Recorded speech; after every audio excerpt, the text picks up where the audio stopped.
슈타인베르게라는 유명한 스위스의 의사가 있습니다. 그 의사의 책에 보면은 어느 한 환자가 왔는데 도무지 그 병명을 알 수 없는 병 때문에 고민하였던 내용을 담고 있습니다. 그 환자는 어찌된 영문인지 인생의 모든 것을 다 가지고 있는데 너무나 극히 심각하게 우울해하였습니다. 그는 너무나 큰 부자였고 돈도 많고 모든 것을 다 가진 것처럼 보였습니다. 그러나 그는 자살 충동을 느껴서 여러 번 자살을 시도하였습니다. 그 환자의 질병의 원인이 뭔지 아무리 의사가 찾아도 찾을 수가 없었습니다. 이 폴 투르네라는 의사는 유럽에서 손꼽히는 뛰어난 의사인데도 그 병을 발견하지 못하였습니다. 세월이 많이 지났습니다. 그 환자가 다시 찾아왔습니다. 폴 투르네가 고치지 못한 환자로 기억하고 있는데 그 환자가 놀랍게도 이렇게 말하였습니다. 의사 선생님, 저는 병이 다 나았습니다. 제가 어떻게 병이 나은지 아십니까? 그게 어떻게 나왔냐고 물었습니다. 그러자 그 환자가 이렇게 말하였습니다. 제 마음 가운데에 늘 한쪽이 비어있는 부분이 있었습니다. 그 수많은 돈으로 채워도 채울 수 없는 그 허전한 공간이 있었습니다. 자기는 그것이 뭔지 몰라서 그 허전함을 채우기 위하여 인생을 보냈습니다. 드디어 그 허전함이 무엇인지 발견하였습니다. 바로 그것은 하나님이 계셔야 할 자리였습니다. 저는 극적으로 하나님을 만났고 이제 모든 병에서 고침을 받았습니다. 여기 이 청년의 이야기가 뭘 보여줍니까? 우리 인간은 돈으로 사는 존재가 절대로 아닙니다. 인간의 마음 가운데는 하나님이 채워주지 않는 한 채울 수 없는 한 부분이 있습니다. 여러분, 그것이 무엇을 말합니까? 사람은 하나님의 말씀을 듣고 살게끔 되어 있습니다. 우리 오늘 엘리야 두 번째 설교인데 오늘 이 엘리야 시대에 이스라엘의 문제가 무엇이었습니까? 바로 이제 수년 동안 하나님이 말씀을 하지 않는다라고 말하고 있지 않습니까? 이제 이 말씀이 없는 이 시대에 하나님이 오늘 8절을 보시면은 엘리야에게는 말씀을 하고 있습니다. 여러분, 우리가 지지난주에 말씀을 본 것처럼 엘리야가 어디에 있습니까? 그리 시내가라는 광야에 살고 있습니다. 광야에서 아무것도 없이 하나님이 주시는 은혜로 까마귀가 주는 먹이를 가지고 살아가고 있었습니다. 아마 이제 시간이 많이 지났기 때문에 엘리야가 어느 정도 광야에서 사는 것이 적응되었을 것입니다. 까마귀가 물어다 주는 먹이를 가지고 먹고 사는데 큰 어려움이 없게 되었을 것입니다. 근데 그 엘리야에게 이제 하나님이 어떻게 역사하십니까? 여러분, 오늘 본문 말씀 앞에 있는 지지난주 말씀을 주목해 보십시오. 7절을 보십시오. 오늘 우리가 읽지 않았지만은 7절을 보시면은 우리가 주목해 보아야 될 말씀이 있습니다. 7절에 뭐라고 되어 있습니까? 그 시내가 마르더라. 즉 그리 시내가 앞에 광야에 살고 있습니다. 먹을 것이 아무것도 없는데 물은 풍부하게 있었습니다. 근데 지금 하나님이 어떻게 역사하신다는 겁니까? 물이 마른다는 거죠. 이 언뜻 생각해보면 어떤 생각이 듭니까? 아니, 하나님이 까마귀를 통해서도 먹이를 가져다 주시는 하나님이 아니 물도 계속 흐르게 하면 되지 않습니까? 근데 하나님이 그렇게 역사하지 않습니다. 우리 인생을 살다 보면 이럴 때가 있지 않습니까? 주님이 충분히 하실 수 있는 일 같은데 제게 하지 않습니다. 저와 여러분이 서울에서 계속 기도하죠. 왜 안 하실까? 제 엘리야도 그런 생각이 들지 않겠습니까? 아니, 까마귀를 통해서 먹이를 물어다 주시는 하나님이 이까지 물이 계속 흐르게 하면 되지 왜 흐르지 않을까요? 그 이유는 뭡니까? 하나님의 또 다른 섭리가 있기 때문입니다. 하나님이 능력이 없어서 물이 흐르지 않는 것이 아니라 이제 하나님께서 뜻하신 또 다른 목적이 있기 때문에 기적을 일으키지 않으시는 겁니다. 하나님의 뜻이 어디에 있었습니까? 오늘 9절이 말하는 것처럼 지금 일어나서 어디로 가랍니까? 시돈에 속한 사르밧으로 가라고 지금 그렇게 명령하고 있습니다. 시돈이 어디입니까? 시돈은 바로 지금 이 온 세상을 두려움으로 몰아넣고 있는 이스라엘의 왕 아합 왕의 아내 이세벨의 본 고향입니다. 이세벨이 지금 시돈에서부터 바알을 데리고 들어왔습니다. 지금 온 이스라엘 백성이 하나님이 아닌 우상인 바알을 섬기고 있는데 그 출발점이 바로 시돈입니다. 그러니까 지금 하나님이 엘리야에게 시돈에 가라는 건 뭡니까? 쉽게 말해서 적진의 한복판으로 가라고 명령하고 있는 겁니다. 여러분, 이제 이 바알의 신앙이 가장 보편적인데 그 보편적인 바알 신앙의 출발지로 하나님이 보내고 있습니다. 여러분, 바알은 어떠한 신입니까? 바알은 한마디로 말해서 풍년의 신입니다. 여러분, 이스라엘 백성이 왜 끊임없이 성경을 읽어보면 바알 신을 섬기려고 했을까요? 아마 저와 여러분이 성경을 읽다 보면 이런 생각이 들 수 있습니다. 아니, 그까지 바알 좀 버리면 되지. 그죠? 아마 우리가 예수 믿기 전에 부적을 차고 다니는 분 많았을 건데, 아니, 예수 믿고 난 다음에 나도 부적을 버렸는데, 아니, 이까지 바알을 왜 못 버려가지고 그렇게 바알을 섬기는가? 그 이유가 어디 있었을까요? 이스라엘 백성들은 바알이 풍년을 가져오는 신이라고 믿었기 때문에 바알을 사랑하였습니다. 네, 여러분, 내 성경을 곰곰이 읽다 보면 어떤 생각이 듭니까? 여러분, 이스라엘 백성들이 풍년을 가져오는 신이 바알이라고 믿었는데 실제로 바알은 어떠한 신이라는 것을 알 수 있습니까? 여러분, 성경에 나오는 시돈 지역을 살펴보면은 지금 하나님께서 엘리야에게 가라는 이 시돈 땅이 어떠한 땅입니까? 시돈은 자급자족이 되지 않는 땅이었습니다. 한마디로 말해서 다른 나라로부터 식량을 사오든지 아니면 빼들어 오지 않는 이상은 절대로 살아갈 수 없는 땅이 시돈 땅이었습니다. 바알은 풍년의 신이라고 말하지만은 실제로 시돈 사람들은 스스로 자급자족조차 되지 않는 신이었습니다. 그런데 그런 바알 신을 그렇게 사랑하는 이스라엘 백성을 여러분 어떻게 이해할 수 있겠습니까? 예를 들면 여러분, 우리가 미국이 너무나 잘 사니까는 미국을 좋아한다면 이해할 수 있지만은, 죄송하지만 우리보다 너무나 가난하게 사는 나라에 그 나라의 신을 뭐하러 믿겠습니까? 근데 지금 이스라엘 백성이 바로 그 모양 그 꼴인 겁니다. 왜 이스라엘이 바알을 사랑했을까요? 그래서 결국은 한마디로 말해서 영적으로 타락했기 때문에 바알을 사랑한 것입니다. 정말로 바알이 풍년을 가져다 주어서 바알을 쫓아간 게 절대로 아닙니다. 여러분, 정말로 진정으로 하나님을 의지하며 살아가고 있습니까? 여러분, 이러한 엘리야에게 오늘 하나님은 두 가지 명령을 주십니다. 한 가지 명령을 주시죠. 그 명령이 뭡니까? 시돈에 있는 사르밧 땅에 과부에게 가서 음식을 주게 하라는 겁니다. 오늘 하나님이 한 가지 명령을 주시는데 이 엘리야에게 시돈에 있는 사르밧 땅으로 가서 그 과부가 주는 음식을 먹으라는 겁니다. 그러니까 마찬가지로 우리 까마귀가 주는 음식을 먹고 살아라고 엘리야에게 말했는데 이제는 어떻게 하라는 겁니까? 과부에게 음식을 달라고 그렇게 말을 하라는 겁니다. 여러분, 별 큰 명령이 아닌 것처럼 보이는 이 명령은 두 가지 면에서 우리에게 의아심을 가져다 줍니다. 첫 번째 우리에게 주는 의구심이 무엇입니까? 이 명령이 너무나 시시해 보인다는 겁니다. 여러분, 한번 생각해 보십시오. 엘리야를 하나님이 광야로 불러가지고 몇 년간 열심히 하나님 말씀대로 사는 훈련을 시켰습니다. 마치 뭐 비유를 한다면은 우리가 일제시대 때 독립운동을 하기 위해서 열심히 몇 년간 훈련했다고 한번 생각해 보십시오. 저와 여러분이 어떻게 쓰임받고 싶겠습니까?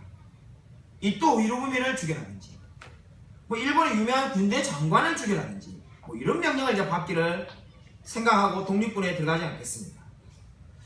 마찬가지로 여러분, 엘리야도 지금 이 온 세상을 시끄럽게 만들고 있는 이 이세벨이 바알신을 온 세상에 퍼뜨리고 있는데, 이때 하나님을 믿는 이 엘리야에게 이제 훈련이 끝났으니까 놀라운 명령을 할 거라는 기대가 있지 않겠습니까? 근데 하나님 주신 명령이 뭡니까? 고작 사르밧 땅에 가가지고 과부를 만나는, 이 과부를 만나서 도대체 뭘 하라는 건지 이런 시시한 명령을 내리고 있습니다. 아마 저 같은 사람이 엘리야였다면 바로 하나님께 대들었을 겁니다. 주님, 내가 고작 이 땅의 명령을 들으려고 그 오랜 세월 동안 광야에서 고생한 게 아닙니다. 주님, 더 큰 일을 시켜주십시오. 이스라엘 역사에 남을 만한 뭔가를 시켜주십시오. 저 이런 고작 시시한 명령은 안 하겠습니다라고 말하는지도 모릅니다. 그런데 여러분 성경을 보십시오. 제가 말한 그러한 장면은 하나도 없이 오늘 성경은 뭐라고 말을 하고 있습니까? 하나님이 9절에 이렇게 말했습니다. 너는 일어나 시돈 사르밧으로 가라. 과부를 만나라. 그러자 10절에 엘리야가 어떻게 행동합니까? 바로 일어나 사르밧으로 갔다라고 되어 있습니다. 저와 여러분이 성경 읽을 때 그냥 무심코 이 부분을 읽을 수 있습니다. 그럼 오늘 이 말씀은 너무나 놀랍지 않습니까? 정말로 황당해 보이는 이 명령을 엘리야는 단 한 번의 불평도 없이 그대로 순종하였습니다. 한마디로 엘리야는 이제 자기의 자아가 죽고 없어진 사람이 되었습니다. 내 뜻대로 하겠다는 마음은 사라졌기 때문에 바로 하나님의 말씀에 순종할 수가 있는 것입니다. 여러분은 하나님의 말씀에 늘 순종하며 살아가고 있습니까? 5만 번 기도응답을 받은 사람으로 너무나 잘 알려져 있는 조지 뮬러라는 유명한 분이 있습니다. 영국의 수천 명의 고아를 한 푼의 돈도 없이 먹여 살렸던 이 기도의 사람 조지 뮬러에게 어떤 기자가 찾아와서 인터뷰를 하였습니다. 어떻게 해서 이렇게 많은 기도응답을 받게 되었습니까? 어떻게 5만 번이나 기도응답을 받을 수 있을까요? 그 비결이 무엇입니까? 그렇게 질문하는 기자에게 조지 뮬러가 이렇게 대답했다고 합니다. 언젠가 조지 뮬러가 하나님 앞에 죽는 날이 있었습니다. 그리고는 제 모든 욕심은 뒤로 한 채 하나님의 말씀만 의지하며 살아갈 수가 있었습니다. 바로 그날 이후로 저의 인생은 변화되었습니다. 여러분 진정으로 하나님 앞에 자기의 자아가 죽은 날이 있었습니까? 내가 내 마음대로 살겠다는 그 마음이 사라진 날이 있었습니까? 바로 오늘 엘리야는 그러한 사람이 되었습니다. 그렇기 때문에 황당무계해 보이는 이 명령에 아무런 불평 없이 엘리야는 바로 즉각적으로 순종할 수 있게 되었습니다. 여러분 정말로 하나님 말씀대로 사는 사람이 되고 싶습니까? 그렇다면 여러분이 하나님 앞에서 죽는 날이 있었어야만 합니다. 나의 모든 욕망과 정욕이 십자가에 못 박힌 날이 반드시 한 번은 있었어야만 합니다. 여러분 두 번째로 이 명령에 의구심이 드는 부분이 있습니다. 오늘 이 하나님 명령을 한번 자세히 보십시오.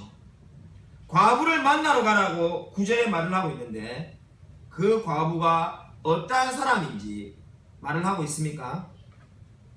그 과부의 이름도 말하지 않고 있고 외모가 어떻는지 어디에 사는지 구체적으로 집 주소가 어디인지 하나도 말을 하는 것이 없습니다. 하나님은 그냥 사르밧에 가서 과부를 만나라고만 말할 뿐입니다. 마치 이렇게 말을 하는 거죠. 화성시에 가서 김씨를 만나고 와라 이렇게 말하는 거나 뭐가 다르겠습니까? 뭐 어떻게 찾으라는 겁니까 도대체? 이렇게 말을 하면 우리가 뭐라고 질문하겠습니까? 주님 좀 더 구체적으로 말해 주십시오라고 말하지 않겠습니까? 근데 엘리야는 그 하나님 말씀에 그냥 순종해서 나아갔습니다. 근데 놀라운 것은 무엇입니까? 엘리야가 사르밧에 도착했을 때 여러분 어떤 일이 벌어집니까? 이미 성문 앞에 사르밧 과부가 일을 하고 있습니다. 먹을 것이 없어서 나뭇가지는 이미 죽고 있습니다. 이것이 하나님의 섭리입니다. 도무지 말도 되도 않은 하나님의 명령처럼 보이는 사르밧에 가서 과부를 만나 도대체 어떻게 찾으라는 겁니다. 근데 사르밧에 도착하니까 이미 과부가 엘리야 앞에 서 있습니다. 이것이 바로 하나님의 역사입니다. 여러분 때때로 하나님의 말씀이 믿겨지지 않아서 괴로운 때가 있습니까? 그 말씀에 순종하십시오. 바로 오늘 엘리야가 그렇게 순종할 때 그 하나님의 말씀이 이루어지는 것을 보게 되지 않습니까? 예전에 어느 한 책에서 본 이야기입니다. 미국의 월터 휴스톤이라는 한 그리스도인이 있었습니다. 그 그리스도인은 91세로 죽음을 당했는데 91세까지 그는 아무것도 하지 않다가 70년을 그냥 아무것도 하지 않고 인생을 보내었습니다. 그가 죽을 때 아내한테 이렇게 말했답니다. 내가 여러 가지 많은 기술이 있었다. 목재 기술이 있었고, 노래도 잘하였고, 언변력도 있었다. 그리고는 또 다른 여러 가지 재능이 있었지만은 뭘 해야 하나님이 기뻐할지 알지 못해서 아무것도 하지 않았다는 겁니다. 뭘 해야 하나님이 기뻐할지 몰라가지고 목재 기술도 사용하지 않고 뛰어난 언변력도 사용하지 않고 그리고는 잘하는 노래도 부르지 않았다는 겁니다. 그냥 70년간 빈둥빈둥 집에서 보내다가 인생을 마감하였습니다. 이 극단적인 예지만은 이 휴스턴 이야기가 뭘 보여줍니까? 하나님이 여러 가지 많은 좋은 재능을 주었습니다. 근데 하나님 나를 어떻게 인도할지 구체적으로 모른다고 생각해서 아무것도 하지 않았습니다. 안타깝게도 수많은 성도님들이 하나님의 인도하심을 마치 이렇게 생각합니다. 자신이 하나님의 인도를 받겠다고 기도할 때 마치 영화 대본처럼 시작부터 끝까지 모든 것이 다 보여지기를 원합니다. 저와 여러분이 그렇게 생각하지 않습니까?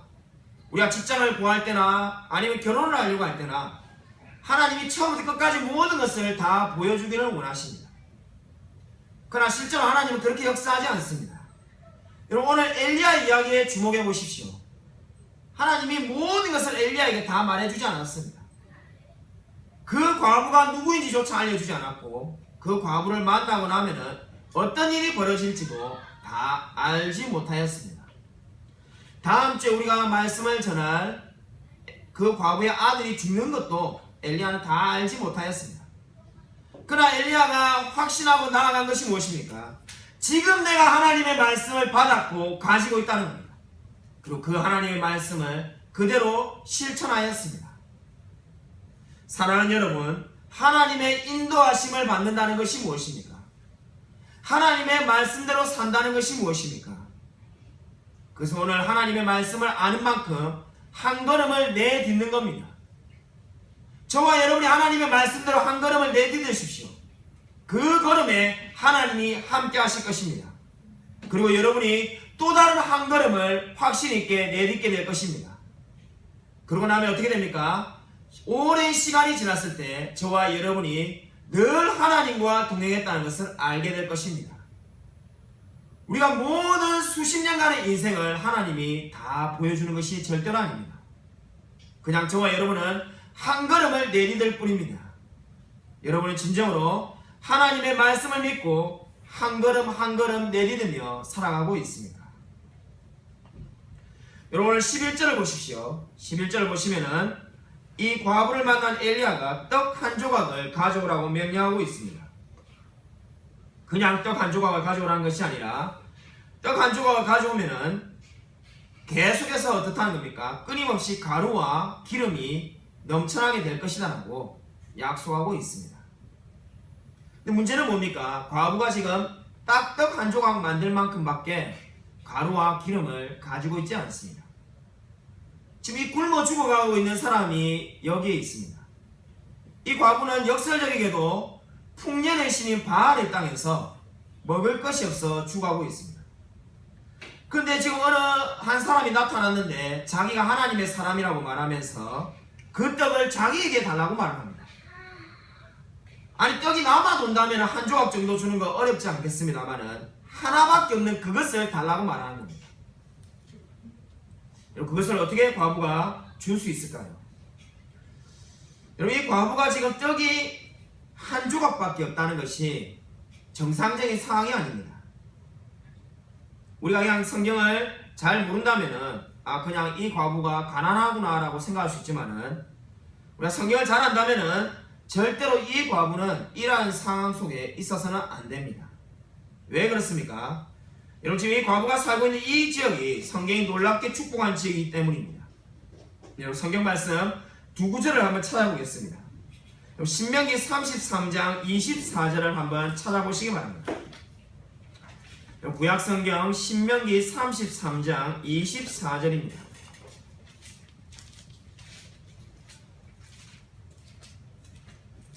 구약성경 신명기 33장 24절입니다. 구약성경 318면에 있습니다. 구약성경 318쪽 신명기 33장 24절을 다 같이 함께 읽겠습니다. 시작. 아셀에 대하여는 일렀으되 아셀은 아들들 중에 더욱 올바르며 그의 형제에게 기쁨이 되어 그의 발이 기름에 잠길지로다. 지금 이 장면이 무슨 장면입니까? 모세가 12지파에게 축복을 하는 장면입니다. 12지파에게 축복을 하는데 아셀 지파에게는 어떻게 말하는 겁니까? 이스라엘 땅을 12땅으로 나눴는데 그 아셀 지파가 살고 있는 땅에는 발에 기름이 잠길 거랍니다. 그러니까 이게 뭐 발에 그 땅에 있는 올리브유 같은 기름들이 넘쳐나게 될 거라는 것을 하나님이 미리 약속해 주었습니다. 이 아셀 지파가 속한 땅이 어느 땅일까요? 여호수아 19장 28절 한번 찾아보겠습니다. 신명이 바로 다음이 여호수아입니다. 조금만 넘기시면 됩니다. 여호수아 19장 28절 구약성경 348면에 있습니다. 여호수아 19장 28절입니다. 구약성경 348면 여호수아 19장 28절을 한 목소리로 같이 읽겠습니다. 시작. 에브론과 르곡과 함몬과 가나를 지나 큰 시돈까지 이르려고. 분명히 시돈까지 이른다 되어 있죠. 이게 어떻게 아셀 지파의 땅인가 알 수 있는가? 우리가 시간 관계상 읽지는 않았지만은 그 밑에 31절을 보시면은 지금 땅을 나누고 있는데 누구 땅이라고 되어 있습니까? 아셀 지파라고 되어 있죠. 그러니까 지금 땅을 나누는데 여호수아 시대에 시돈 땅은 아셀 지파에 속한 땅입니다. 근데 아까 우리가 신명기에서 뭐라고 말했습니까? 기름이 넘쳐날 거라고 말했죠. 그러니까 지금 이 과부가 살고 있는 시돈의 사르밧이라는 땅은 이 원래는 어떻다는 겁니까? 기름이 넘쳐나야 될 땅이라는 거죠. 근데 그 기름이 넘쳐나야 될 땅에 있는 과부는 축복을 받지 못하고 기름이 없어서 죽어가고 있습니다. 그 이유가 뭡니까? 바로 하나님의 말씀이 없기 때문입니다. 하나님을 믿지 않기 때문에 하나님이 주신 축복을 받지 못하는 상태에 머물고 있습니다. 여러분 지금 이 한번 생각을 해보십시오. 오늘 하나님의 말씀을 잃어버린 그 과부에게, 아무 소망이 없는 그 과부에게 하나님이 먼저 찾아와 주셨습니다. 바로 하나님께서 엘리야를 통해서 그 소망이 없는 과부에게 먼저 찾아와 주셨습니다. 그리고는 지금 뭘 요구하고 있습니까? 그 믿음대로 행동해라고 요구하고 있습니다. 떡 한 조각 달라는 것은 뭡니까? 정말로 하나님만을 믿고 의지하겠냐라고 묻고 있습니다. 너가 정말로 떡을 한 조각 준다면 하나님이 끊임없이 가루와 기름을 채워주실 거라는 것을 믿고 있냐고 묻고 있습니다. 그리고 그 과부는 그대로 그 말씀대로 실천을 하였습니다. 여러분 정말로 하나님을 믿고 의지하고 있습니까? 여러분 오늘 이 과부처럼 우리가 아무것도 가진 것이 없고 인생에 정말로 가진 것이 아무것도 없다 할지라도 내가 하나님 한 분을 모시고 있기 때문에 내가 가장 기쁘다라고 고백할 수 있습니까? 여러분 정말로 인생의 제일 중요한 목적이 하나님을 믿는 것이다라고 고백할 수 있습니까? 1999년 4월에 미국 콜럼바인 고등학교에 총기 사건이 났습니다. 우리가 요즘에 총기 사건이 너무나 많이 나서 안타깝게도 어느 사건이 언제 일어났는지 기억조차 되지 않지만은 사실상 가장 먼저 일어난 총기 사건이라고 볼 수 있는 것이 바로 1999년 4월에 미국 콜럼바인 고등학교에서 일어난 총기 사건이었습니다. 나중에 마이클 무라는 감독이 이 사건을 가지고 영화를 만들기도 하죠. 이 사건에서 살아남은 한 아이가 놀라운 이야기를 방송에 전하였습니다. 살아남은 한 아이가 캐시 버넬이라는 아이에 대해서 이야기하였습니다. 이 콜럼바인 총기 사건을 일으킨 범인들이 이제 죽일 사람을 찾아다니는데 캐시 버넬이라는 아이가 책상 밑에서 손을 모으고 기도하고 있었습니다. 근데 기도하고 있는 것을 보자마자 그 범인이 머리에 총기를 겨눕니다. 그냥 바로 쏘아도 될 것 같은데 그렇게 쏘지 않고 너가 하나님을 믿느냐? 그래서 그 아이가 하나님을 믿는다고 말하였습니다. 캐시 버넬이 하나님을 믿는다고 말하자 범인들이 하나님을 믿지 않는다고 말하면은 살려주겠다고 말하였습니다. 그러자 캐시버넬이 그럴 마음이 전혀 없고 나는 죽더라도 하나님을 믿겠다라고 말하였습니다. 그리고는 방아쇠가 당겨지고 결국 캐시버넬은 죽음을 맞이하게 되었습니다. 그것을 본 살아남은 아이가 방송에서 전하였습니다. 자기는 정말로 그때 하나님을 안 믿는다고 말할 줄 알았는데 하나님을 믿는다고 말하면서 그렇게 인생을 마감할지 꿈에도 몰랐다는 겁니다. 여러분, 이 이야기가 뭘 보여줍니까? 비극적인 콜럼바인 고등학교의 사건에서 이 이야기가 뭘 보여줍니까? 인생의 제일 중요한 것은 하나님을 만나는 것이라는 겁니다. 여러분, 정말 하나님을 만난 사람입니까? 오늘 사르밧에 있는 이 과부를 한번 보십시오. 인생에 너무나 절망스럽고 먹을 것도 없고 아무것도 없는 이 과부에게 하나님이 먼저 찾아와 주셨습니다. 절망 가운데 있는 그 과부에게 하나님이 찾아와서 그 인생에 소망을 주었습니다. 여러분, 진정으로 하나님을 만난 사람입니까? 여러분, 이미 하나님을 만난 사람이라면 여러분, 위대한 찰스 스펄전 목사님과 같이 동일하게 고백할 수밖에 없을 것입니다. 찰스 스펄전 목사님에게 어떠한 사람이 물었습니다. 왜 하나님은 아직까지도 수많은 사람을 구원하지 않습니까? 아니, 우리 주위에 아직까지 하나님을 믿지 않는 수많은 사람들이 있지 않습니까? 그때 찰스 스펄전 목사님은 이렇게 말하였습니다. 왜 하나님이 수많은 사람들을 구원하지 않는지 저는 알 수 없습니다. 그러나 제가 알고 있는 단 한 가지 사실이 있는데 하나님께서는 도무지 구원받을 만한 자격이 없는 나 같은 죄인을 구원하셨다는 것입니다. 저는 이 놀라운 하나님을 찬양할 수밖에 없습니다. 여러분, 정말로 하나님을 만난 사람입니까?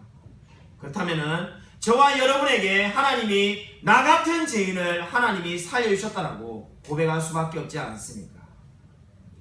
여러분, 인생의 이 놀라운 섭리를 보십시오. 오늘 사르밧 과부에게 나타난 이 놀라운 섭리를 보십시오. 그 과부가 하나님을 찾고 찾아서 하나님을 만난 것이 절대로 아닙니다. 하나님이 저 먼 이방 땅에 있는 그 과부에게 엘리야 선지자를 보내셔서 먼저 찾아와 주셨습니다. 여러분, 하나님의 놀라운 섭리를 믿으십니까? 여러분, 제가 아는 한 하나님의 섭리에 대해서 이보다 더 은혜로운 말씀은 없습니다. 제가 아는 하나님의 섭리에 대한 가장 은혜로운 이야기를 여러분에게 전해드리고 오늘 말씀을 맺고자 합니다. 위대한 청교도의 이야기입니다. 위대한 한 청교도에게 어느 날 어려움이 찾아왔습니다. 당시에 메리 왕 때 오말법이라는 게 있는데 쉽게 말해서 오말 밖에 복음을 전하면은 잡혀간다는 겁니다. 죽임을 당한다는 겁니다. 요즘 말로 하면 제가 향남에만 복음을 전해야지 동담이나 남양에 가서 전도를 하면은 바로 체형을 시키게 됩니다. 그것 때문에 이 잡혀가던 이 목사님에게 간수들이 놀리기 시작합니다. 야, 너희 하나님을 보아라. 얼마나 잔인한 하나님이냐. 아니, 이왕이면은 그냥 런던에 끌려가도 죽을 건데 왜 너가 다리를 다쳐가지고 이제 이렇게 다리를 절면서 가냐라고 물었습니다. 공교롭게도 다리가 다쳐가지고 다리를 절면서 지금 끌려가고 있습니다. 근데 다리를 다치다 보니까 어떻습니까? 원래 도착해야 될 날짜보다 며칠 늦게 도착하게 되었습니다. 런던에 도착하고 난 다음에 첫 번째 들었던 말이 무엇입니까? 어제 메리 여왕이 죽었다는 것입니다. 어제 메리 여왕이 죽었다. 만약에 다리를 다치지 않았다면 일찍 도착해가지고 죽음을 당했을 건데 다리를 끌려가다가 다리를 다쳤기 때문에 결국 어떻게 되었습니까? 생명을 보존하게 되었습니다. 메리 여왕이 죽었고 결국 그는 다시 살아나서 하나님을 전파하게 되었습니다. 여러분, 이것이 바로 하나님의 섭리입니다. 저와 여러분의 인생 가운데 때때로 어려움이 있을 것입니다. 우리는 왜 이런 어려움이 있는지 이해할 수 없을 것입니다. 경제적으로 어려울 수도 있습니다. 건강이 좋지 않을 수도 있습니다.